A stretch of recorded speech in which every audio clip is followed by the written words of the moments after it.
Mr. President, Dr. Biden, President Obama, Mrs. Obama, ladies and gentlemen, welcome to this ceremony. I'm John Rogers, the chairman of the White House Historical Association, and on behalf of the women and men of the association, I'm thrilled to celebrate with all of you the presentation of two magnificent American portraits today to honor and commemorate the indelible legacy of our 44th President and First Lady.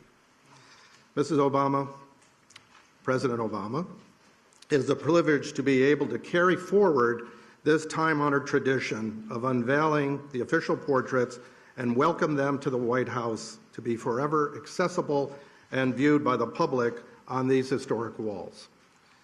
Since its founding in 1961 by First Lady Jacqueline Kennedy, the White House Historical Association has been of service and our privilege to be able to acquire official portraits of those who previously were missing from the White House collection and to commission all of the portraits on record of each President and First Lady since our founding. Surviving the modern era of photography and film and technology, few mediums can transport us with such immediacy and intimacy than the American portrait, capturing at once the power, the restraint, the courage, and the beauty of the human spirit. The portraits of our first family stand apart, each a painstaking exploration of a singular person, a human life conveyed in still, otherwise ever in motion and fulfilling the obligations to their oath. More than just the unveiling of our assemblage today, it's integral to the broader set of symbols and rituals and emblematic gestures distinctly American that sustain the spirit and the standing of our republic, bridging one presidency to the next the way we do one generation to the next, honoring the past as much as we look to the future. As we become more culturally and demographically diverse with ideas that are both molten and disparate pertaining to the future of our nation, our work to ensure the promise of what President Obama once called the unlikely story that is America has never been more intertwined with preserving what has been symbolically and foundationally at the heart of our storied resilience as a nation. And in this way, today is a reminder that America is governed not by a disconnected series of presidents, but rather by the enduring presidency. And within the greater story that's told by the 43 other portraits, we boldly celebrate their contrast and their confluence, certainly artistically, but also as distinguished chapters in the American narrative. And notably today, as the first Black American first family at 1600 Pennsylvania Avenue, and with whom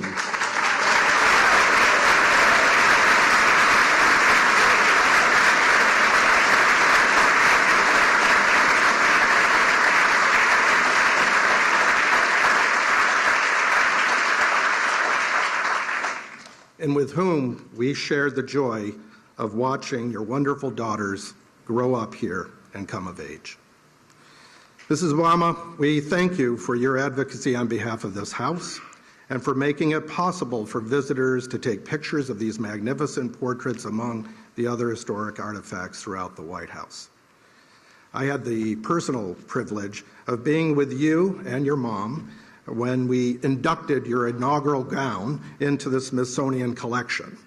And may I say that the beauty of that white chiffon gown is only exceeded by the woman who wore it, and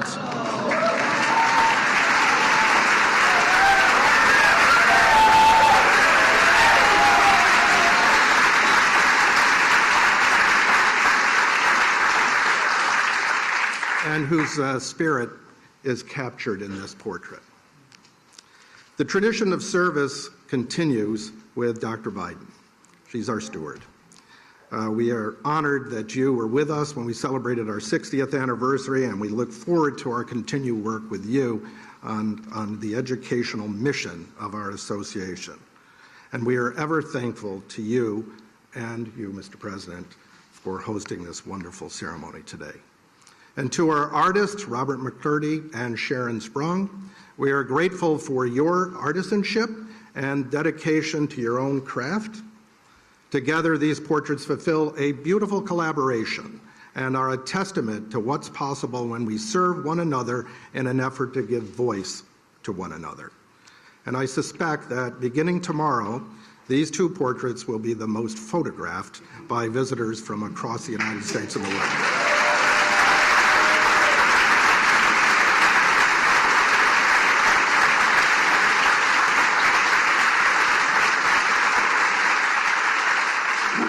And it's now my pleasure to introduce an admirer of great institutions and national treasures, the President of the United States of America.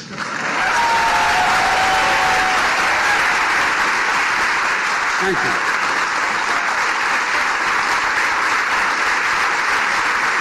Thank you, thank you, thank you. Thank you.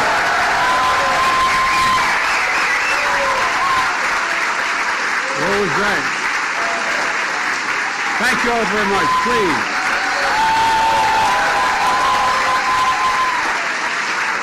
Thank you, thank you, thank you. Please. Thank you, John Rogers in the White House Historical Society. Barack and Michelle, welcome home. Welcome home. Jill and I and Kamala and Doug are honored to host you and so many friends who have been part of this incredible journey.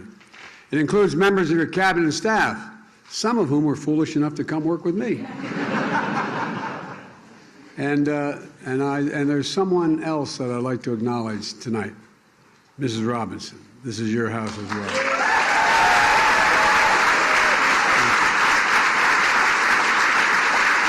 Good to see. It's good to see you again, Mom. It really is. It's also good to see Miss Wilson, who known affectionately as Mama Kay.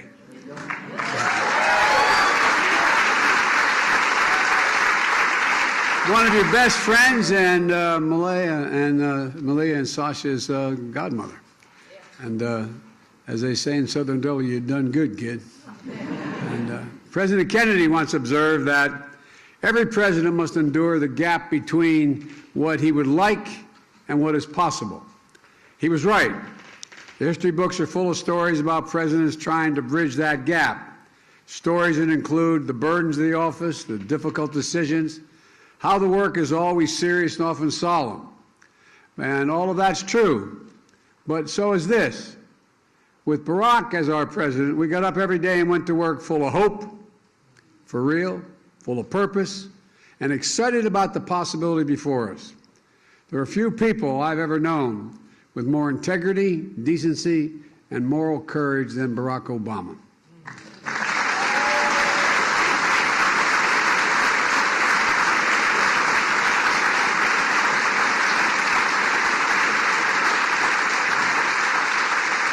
Mr. President, nothing could have prepared me better or more to become President of the United States than be at your side for 8 years. And I mean that from the bottom of my heart. You know, no matter what the issue was, no matter how difficult, no matter what it was about, doing it, you never did it with just the easy way, what the easy way out was.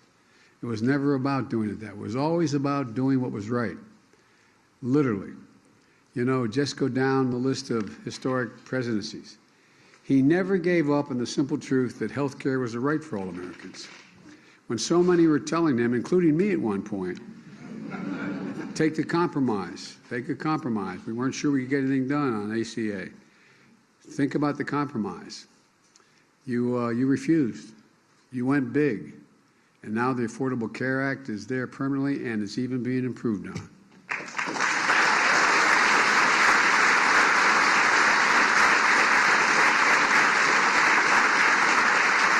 I remember what you told me. So how can I look those people in the eye and leave anybody behind? You weren't about to do that. You know, his Recovery Act brought America back from a great recession. The auto rescue protected an iconic industry that represents the nation's heart and soul. And there were a whole lot of people some maybe even in this room, that were telling you we should let the industry go bankrupt. We should let it go. But you wouldn't. You persisted. You insisted. And I remember our conversations. And I'm proud. I'm proud we stood together and wouldn't let that happen. You bet on the American worker. You believed in the American worker. Even though we knew it would be controversial, you stood up for hundreds of thousands of dreamers who only know America as their home. It always boggles my mind that others can't understand that a 3-year-old kid's going to say, no, Mom, leave me on this side of the Rio Grande. You go ahead and go. I'm serious. So they could stay and contribute, and they've contributed incredibly. Their talents, and it's a great generation they represent. I can go on and defend what all that you've done, expanding civil rights, issue the clarion call on the climate crisis, helped us find that amazing grace, even in darkness. In countless hours, over countless meetings, under intense pressure, we always knew Barack Obama. We always knew what you'd do, what you thought was right, even if it was going to cost you politically. You know, we trusted him, all of you in this room. We believed in him, and we counted on him. And I still do. And I still do. And folks,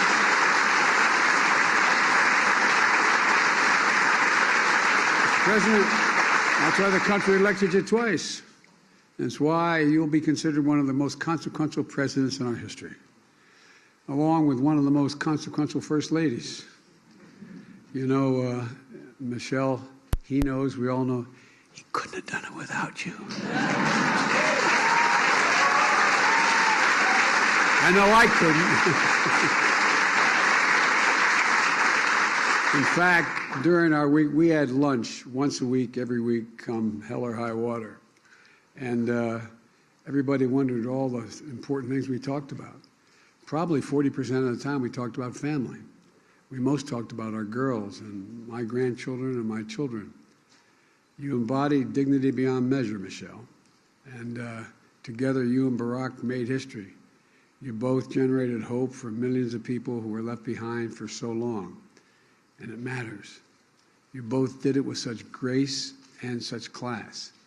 You know, you dreamed big and secured lasting wins for the American people, helping lift their burden with the blessing of hope. It was so underestimated, the notion of just having hope. This is a gift of the Obama presidency to the country and to history. It's a gift I felt personally. And as we used to say in the Senate, Mr. President, excuse the point of personal privilege, you were always there. I remember how you were with me when our son was passing. And I remember the eulogy you gave in his behalf. You'll never fully understand just how much it meant to Jill and me and the entire family. I always remember that night we accepted the nomination in Denver. My granddaughter Finnegan, who's a great friend of your daughter's, came up to our room, and said, "Pop, can we move the beds out of my room?" And I said, "Why do you want to move the beds out of your room?" He said, "Well, so her two sisters and Malia and Sasha, we could all get sleeping bags and lie on the floor and sleep together and watch the convention on the floor." That image of them all together will stay with me forever. And I think it melded our families in ways that it's hard for other people to understand. For 8 years, we grew to be a family for each other and through our highs and our lows. Family from different backgrounds, brought together by a shared value set. And all the things that the families have done together. I imagine there may have been other relationships like this, the president and vice president, but I can't think, none comes to mind. Jill and I have been waiting to host events at the White House for a long time, coming out of the pandemic. And it's fitting that we can do that now by unveiling the portraits of two dear friends and two great Americans who are still held very tightly in the hearts of the American people. Portraits that are going to hang on the walls of this sacred place, the People's House, forever. And a reminder of all here and now for those to come to power that hope and change matters. Barack and Michelle, it's my honor to invite you both to the stage for the unveiling of your official portraits. Come on up.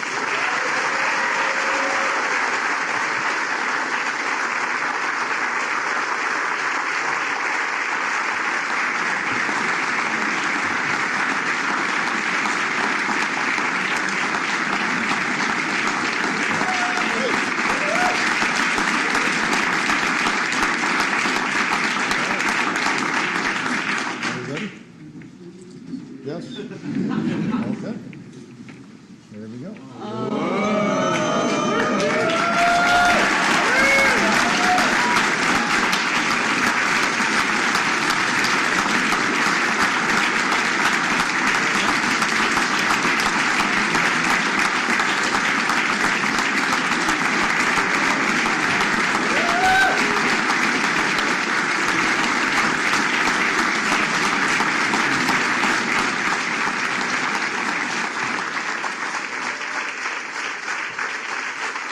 Thank you so much. Thank you, everybody. Thank you.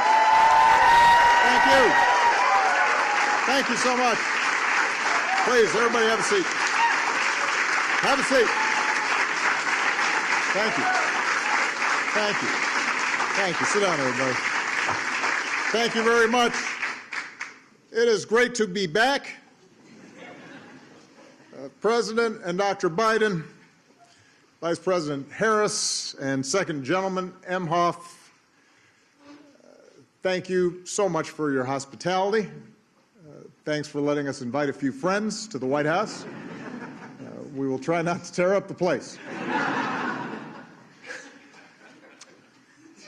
Someone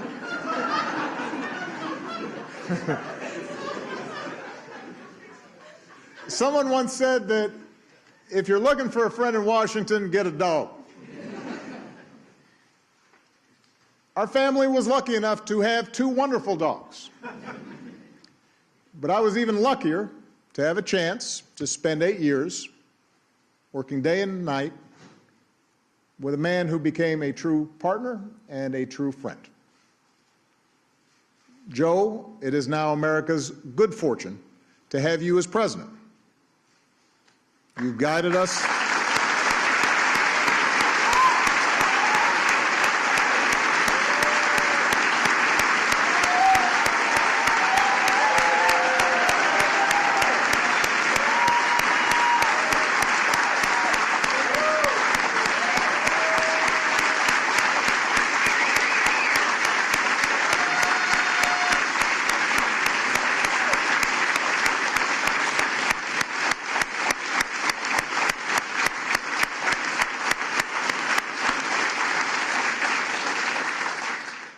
You have guided us through some perilous times. You've built on and gone beyond the work we all did together to expand health care, to fight climate change, to advance social justice, and to promote economic fairness. Thanks to your decency and thanks to your strength, maybe most of all thanks to your faith in our democracy and the American people. The country's better off than when you took office, and we should all be deeply grateful for that. So thank you so much.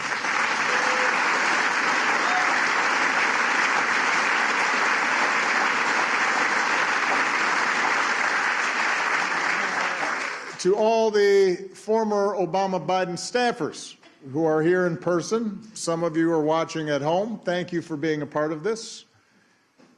When people ask me what I miss most about the White House years, it is not Air Force One that I talk about, although I miss Air Force One.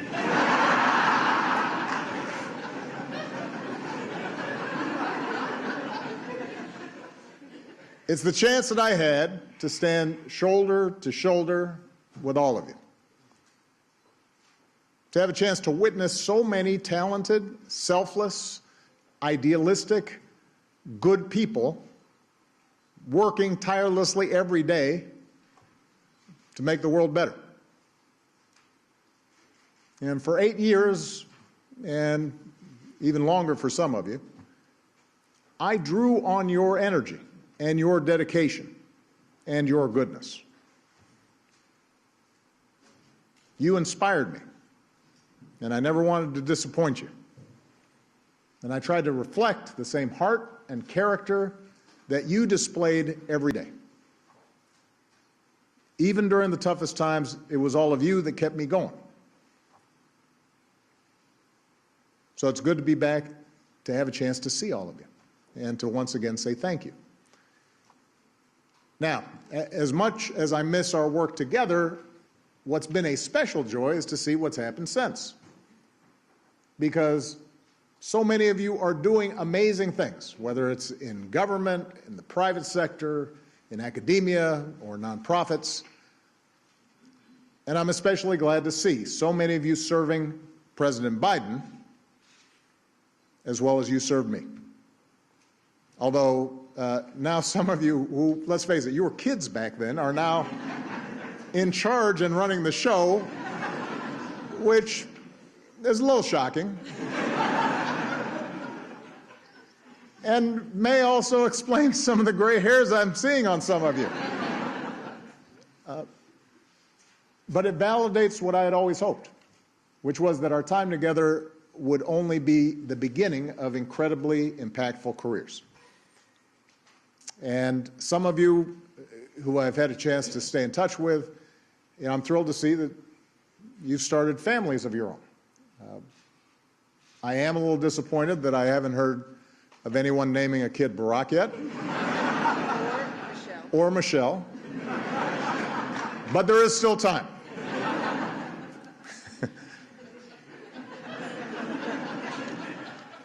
Finally, I want to say a special thanks to the White House staff. We had a chance to see them all beforehand.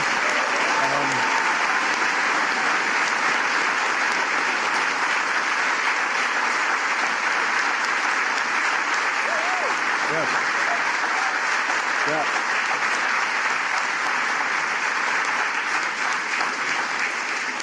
You took incredible care of our family for 8 years, and along the way you became a part of it. And we have not ever forgotten the kindness that you showed us. Now, when Michelle and I had our portraits unveiled at the National Portrait Gallery a few years back, I said that as far as I could tell, no one in my family tree had ever sat for a portrait before. I certainly had not. And now all of a sudden we've done it twice. But these portraits have a special significance because, as Joe mentioned, they will hang in the White House alongside portraits of other presidents and first ladies dating back to George and Martha. So it was important to find the right people to paint them. I want to thank Sharon Sprung for capturing everything I love about Michelle. Her grace, her intelligence, and the fact that she's fine.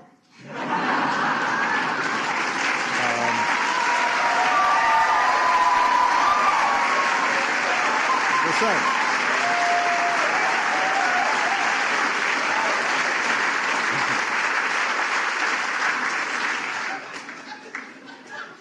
She is. Her portrait is stunning. And I want to thank Robert McCurdy for taking on a much more difficult subject and doing a fantastic job with mine.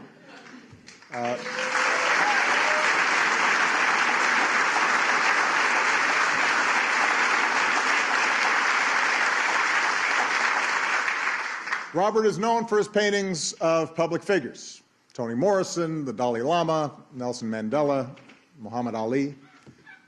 But what I love about Robert's work is that he paints people exactly the way they are, for better or worse.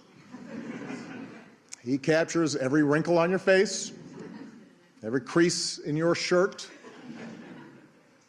You'll note that he refused to hide any of my gray hairs, refused my request to make my ears smaller.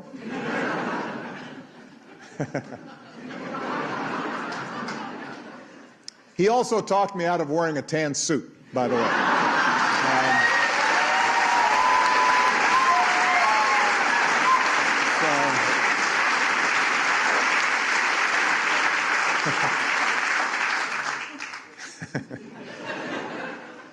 His work is so precise that at first glance it looks like a photograph.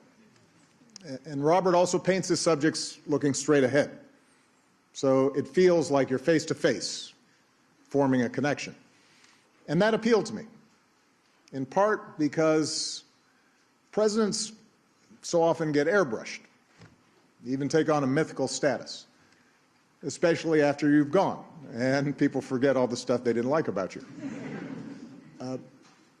But what you realize when you're sitting behind that desk, and what I want people to remember about Michelle and me, is that presidents and first ladies are human beings like everyone else. We have our gifts, we have our flaws. You've all experienced mine. We have good days and bad days.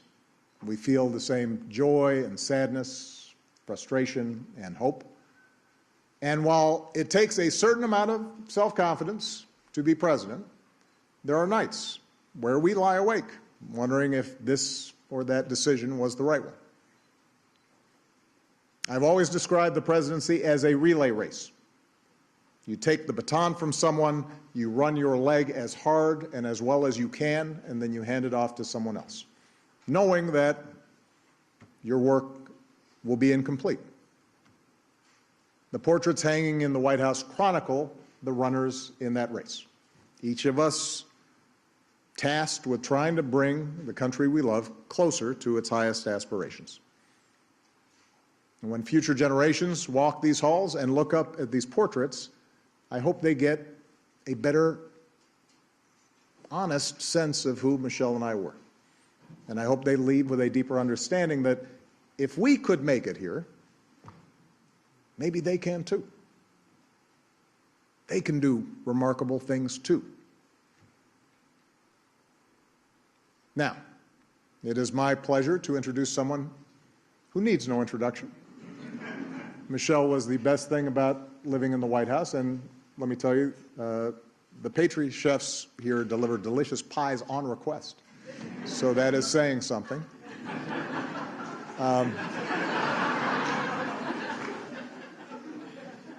I could not ask for a better life partner, and in my humble opinion, America could not have asked for a better First Lady. Please give it up for Michelle Obama.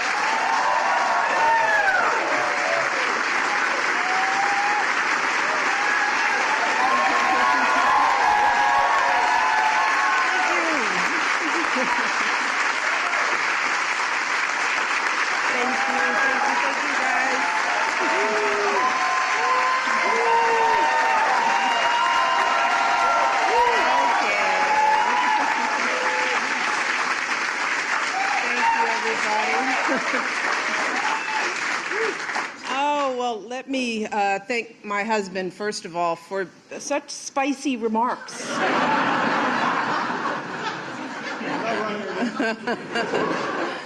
And of course, thank you to Joe and Jill, President Biden, and First Lady Jill Biden. Thank you for inviting us back. This means so much to us. We were saying at lunch that the girls have lived in this house longer than they've lived anywhere. And so this, as odd of a home as this can be, as wonderful as it can be, it is a special place because we raised our girls here. And it means so much to come back to friends and to be able to spend time talking about our girls. And so I am grateful to both of you for the work that you're doing, the love that you're showing us, our staff, and the work that you're doing for this country. Thank you so much.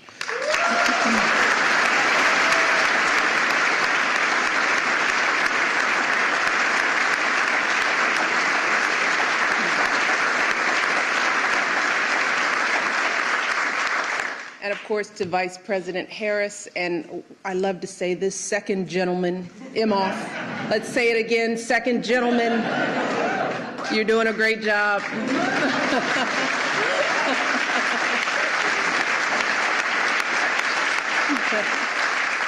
Thank you for joining us today. And I can't go any further without Of course, acknowledging all of the amazing staff, friends. You're more than staff, you're friends, you're family to us, particularly the people who've been part of my team over the years. I don't have time to name everyone, thank goodness. But you all know who you are, from the campaign to the White House to today. I would not be who I am without your passion and your faith. And all the love that you poured into everything that we accomplished together. And it was amazing, historic. What did Sam Cass used to say? Unprecedented. You all mean the world to me. And I mean that from the bottom of my heart. So thank you. Proud of you, proud of the work that you've done, proud of what you're doing. I also want to take the time to recognize the resident staff. As Barack said, you guys made this a home. We snatched up a few of you all and took you with us. But for those of you who we couldn't bring, we miss you so much. We miss you so much. The best part about this house was you all. So it's so good to see you, and you all look good, so good. I'd also like to recognize Stuart McLaurin, of course, John Rogers. It's been amazing working with you all over the years. I have to recognize Bill Allman, who has been fabulous to work with over the years.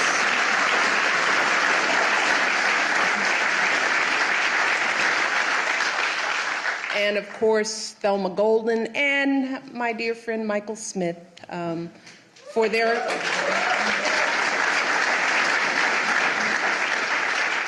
we are where we are because of their comprehensive and rigorous work to identify these incredible artists. And that brings me to our artist, of course, Robert McCurdy, who, you did a good job.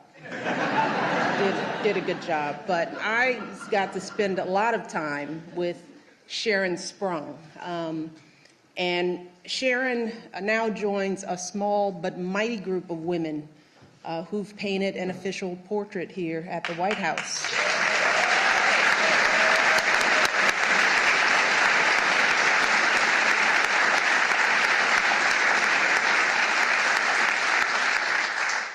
And I'm thrilled that this extraordinary work is going to be enshrined forever as part of our nation's history. But Sharon, it was wonderful to work with you. You are a true spirit. That's one of the reasons why we connected. Your work is phenomenal, but it was your essence, your soul, the way you saw me, the way we interacted, and it shows in this beautiful work. So thank you for your brilliance, your artistry, and your patience in this process. I remember I went to see the work in Brooklyn, and poor Sharon, because no one is supposed to know who the artists are, so her studio is her home. And so she had this piece in her home. You couldn't have guests over. You were frightened that it would get out. You just wanted it out of your space.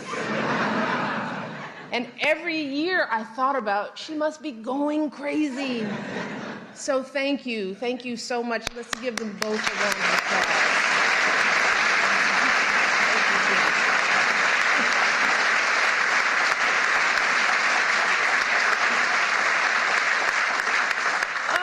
Believe it or not, it is still a bit odd for me to stand in this historic space, see this big, beautiful painting staring back at me. Growing up on Euclid Avenue, Mommy, I never could have imagined that any of this would be part of my story. But even if it's all still a bit awkward for me, I do recognize why moments like these are important. Why all of this is absolutely necessary. Traditions like this matter, not just for those of us who hold these positions, but for everyone participating in and watching our democracy. You see, the people, they make their voices heard with their vote. We hold an inauguration to ensure a peaceful transition of power.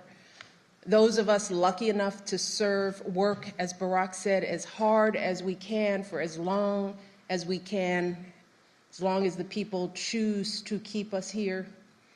And once our time is up, we move on.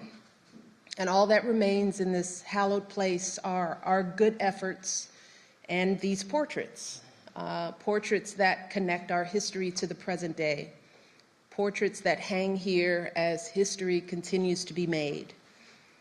So for me, this day is not just about what has happened, it's also about what could happen.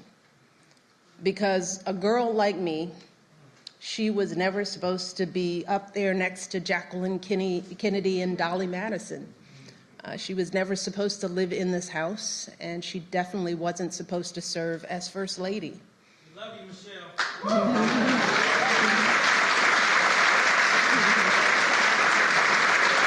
Love you back. But I've always wondered, where does that supposed to come from? Who determines it? And too often in this country, people feel like they have to look a certain way or act a certain way to fit in, that they have to make a lot of money or come from a certain group or class or faith in order to matter. But what we're looking at today, a portrait of a biracial kid with an unusual name and the daughter of a water pump operator and a stay-at-home mom, what we are seeing is a reminder that there's a place for everyone in this country. Because as Barack said, the two of us can end up on the walls of the most famous address in the world. Then again, it is so important for every young kid who is doubting themselves to believe that they can too. That is what this country is about. It's not about blood or pedigree or wealth. It's a place where everyone should have a fair shot. Whether you're a kid taking 2 buses and a train just to get to school, or a single mother who's working 2 jobs to put some food on the table, or an immigrant just arriving, getting your first apartment, forging a future for yourself in a place you dreamed of. That's why for me this day isn't about me or Barack. It's not even about these beautiful paintings. It's about telling that fuller story, a story that includes every single American in every single corner of the country, so that our kids and grandkids can see something more for themselves. And as much as some folks might want us to believe that that story has lost some of its shine, that division and discrimination and everything else might have dimmed its light, I still know, deep in my heart, that what we share, as my husband continues to say, is so much bigger than what we don't. Our democracy is so much stronger than our differences. And this little girl from the South Side is blessed beyond measure to have felt the truth of that fuller story throughout her entire life, never more so than today. So thank you to President Biden, to Sharon, and to all of you today for playing a part in this day and all the days that led to it. And now it is my privilege to introduce someone who is stepping in shoes and doing it well, someone who has devoted so much of her life to education, working to broaden the idea of whose story matters. Ladies and gentlemen, please welcome my friend, First Lady, Dr. Jill Biden.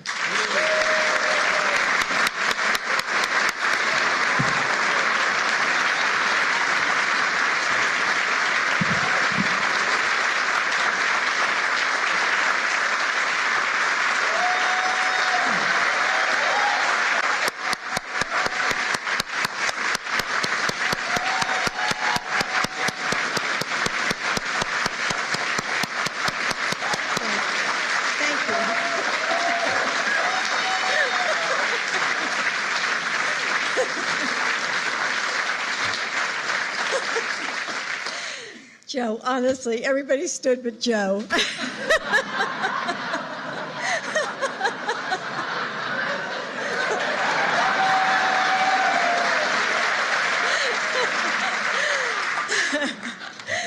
Thank you, Michelle,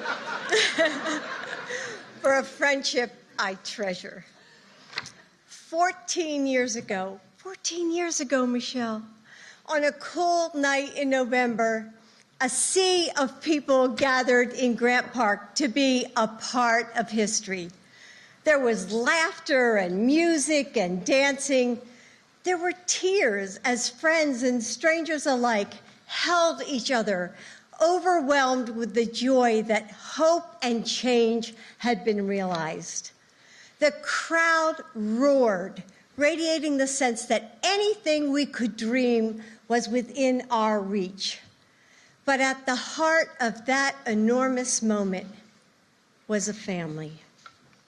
2 little girls who would grow up exploring the secret halls and hideaways of the White House. A mom who would bring her whole heart to serving the American people as First Lady, while still guiding and protecting her family with a ferocious devotion. A grandmother who would do absolutely anything for the family she loves, and even move to Washington, D.C. And a father who showed the world the meaning of yes, we can.